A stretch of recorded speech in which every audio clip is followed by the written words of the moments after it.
கடந்த 2 நாட்களாக மீண்டும் தமிழக அரசியல் களம் சூடுபிடித்திருக்கிறது. டிசம்பர் மாதம் ஜெயலலிதா மறைவையொட்டி அதிமுகவில் மட்டுமல்லாது தமிழக அரசியல் களமும் பரபரப்பானது.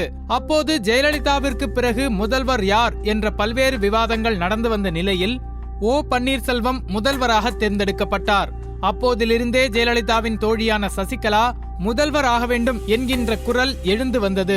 மக்களவை துணை சபாநாயகர் இந்நாள் முன்னாள் அமைச்சர்கள் பலரும் இந்த கருத்தை வெளிப்படையாக தெரிவித்து வந்தனர். இந்த நிலையில் தமிழகம் வர்தா புயலால் பாதித்தது.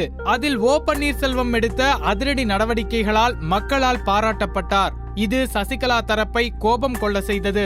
அதன் பின் தலைமை செயலாளர் வீட்டில் ரெய்டு, ஜல்லிக்கட்டு போராட்டம் போன்றவற்றால் சசிகலா முதல்வராவாரா என்கின்ற குழப்பம் ஏற்பட்டது. சில நாட்களுக்கு முன்பு அதிமுக சட்டமன்ற உறுப்பினர்கள் ஒன்று கூடி சசிகலாவை முதல்வராக முன்மொழிந்தனர்.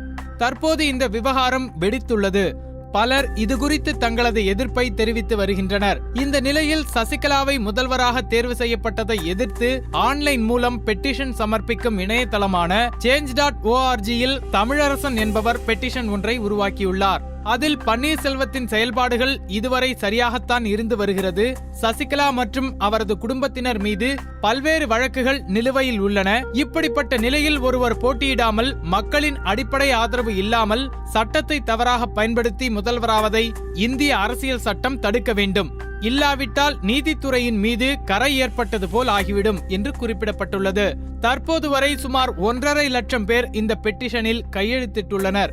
இந்த பெட்டிஷன் ஆளுநர், பிரதமர் மற்றும் தேர்தல் ஆணையரிடம் சமர்ப்பிக்கப்படுகிறது.